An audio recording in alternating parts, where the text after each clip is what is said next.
All right. So first, Cooper, talk to us about just preseason player of the year. Obviously, everyone expected it. What do you think of just garnering that accolade once again? Yeah, well, my mind, anything that happens before the season starts, it's all speculation. It's someone else telling you, what you're going to do. And to me, that doesn't hold any weight. It's all about what you go out and do on the field and what we do as a team. But ultimately, you don't see, an MVP as a play for a team that hasn't been successful. Steph Curry won MVP if he didn't play for a successful team. And, that's something that's, I think, is more of a testament. This preseason MVP is more of a testament to what Eastern's done and the teammates that I've had, the coaches that I've had. I've been blessed to be around extremely talented coaches that should be coaching at a very high level of football. I've got been able to play around players that have and I think should be playing at very high levels of football as well. And so being able to be around that is a real blessing. I think that is more of a testament to those guys. Last season, the way that things ended for you guys down the stretch, how much would more than back in this one? It's one of those things that I tell people I never play with a chip on my shoulder because if you can go into a game with a chip on your shoulder, it means that you're going into a game before that without one, and you're leaving something before that game. I'm going into every game 100%. There's nothing I'm going to leave on the field. And so, my thing is, it left a bad taste in our mouth. We had to reflect on it, we had to rectify some things, make those changes, and then you got to respond to it. Part of responding is just forgetting about that season. And once you've made those changes, there's nothing else that season can do for you now. And I believe that as a team, we've made those changes. We've put in the time to make sure that the reflection of this offseason won't be the same result as last year was. Is this something you guys have been so successful leading up to last year? You were sitting there in the driver's seat before it all fell apart. Is there something you've gone through as to why? It wasn't. I don't think there was one point in time. We ended up finishing the year against three very good teams in NAU, and Montana, and Florida State. And if you look at the games before that, we weren't necessarily blowing teams out of the water either. And you hear people say a win's a win. Well, it's not. A win counts as a W, but you look at in Colorado, we missed a field goal there at the end of the game, and it's an L. It's 100%. It's a complete switch over. And, there's points there. It can be one play here or there in the game that changes the outcome of it. And so when you're winning by a point here, a point there, as an offense, we're saying, well, what are we doing wrong? What can we fix? Eventually it caught up with us there at the end of the season. And there's changes needed to be made this offseason. People need to be held accountable. I haven't seen the polls yet, obviously, but probably you guys won't be the favorite for the first time in a long time. So how does your mentality change when that's the case? And do you feel like that could be actually a good thing for you guys? I don't think we've ever, as a team, we never put too much emphasis on those polls anyways. That we let that kind of take care of itself. It will be different, I guess, than just that you won't hear about as much before the season starts. But for us, nothing changes. We're going to go out and be the best team we can be day in and day out.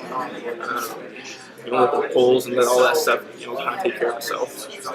Offensive coordinator departs during the offseason, so how similar? I know Bo is such an offensive guy anyways, but what's that aspect like? Did you see anything different in the spring with the new guy? Yeah, it's kind of you kind of see a mix of two different minds coming together.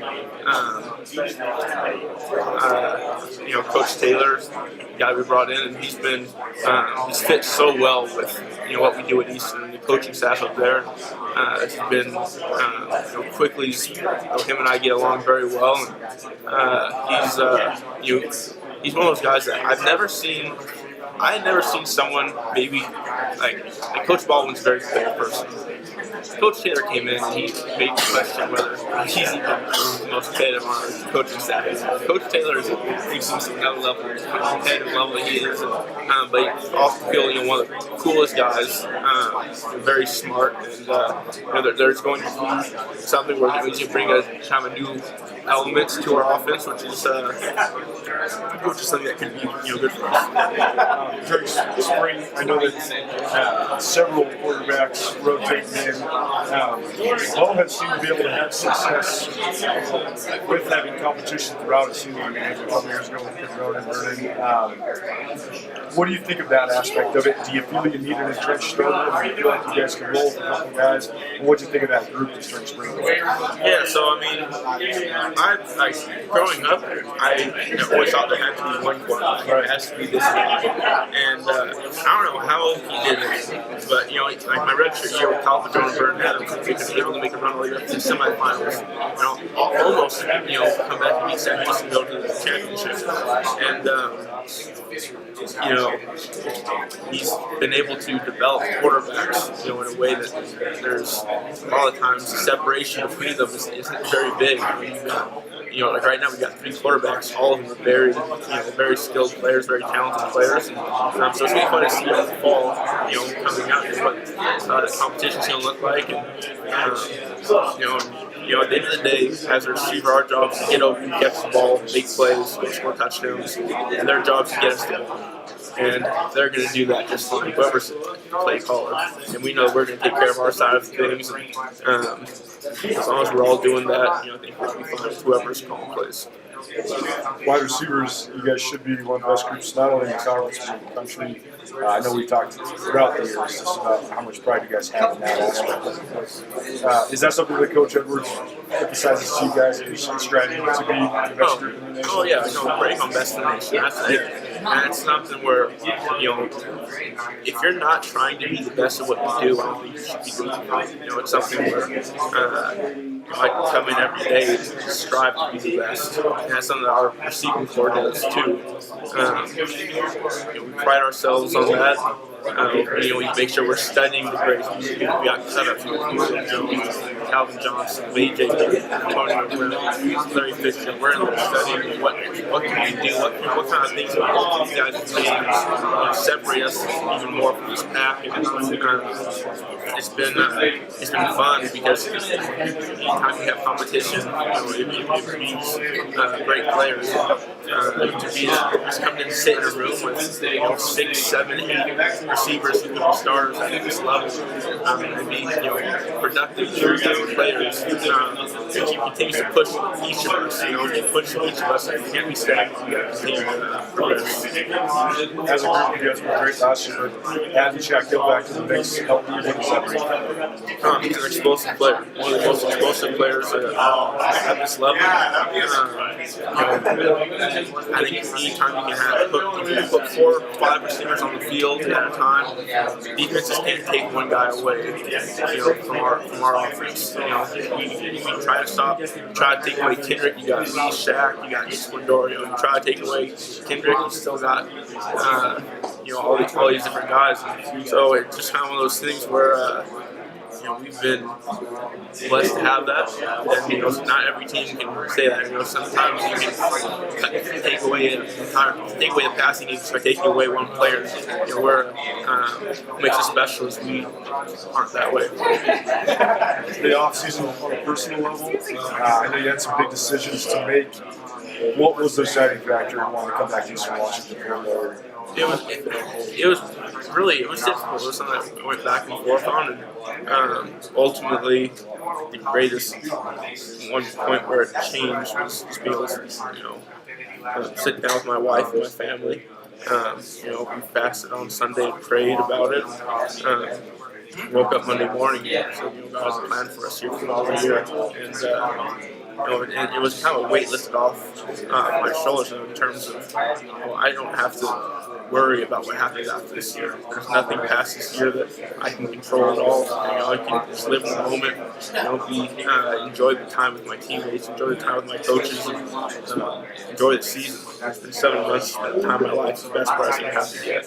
And whatever happens past this year is in his plans.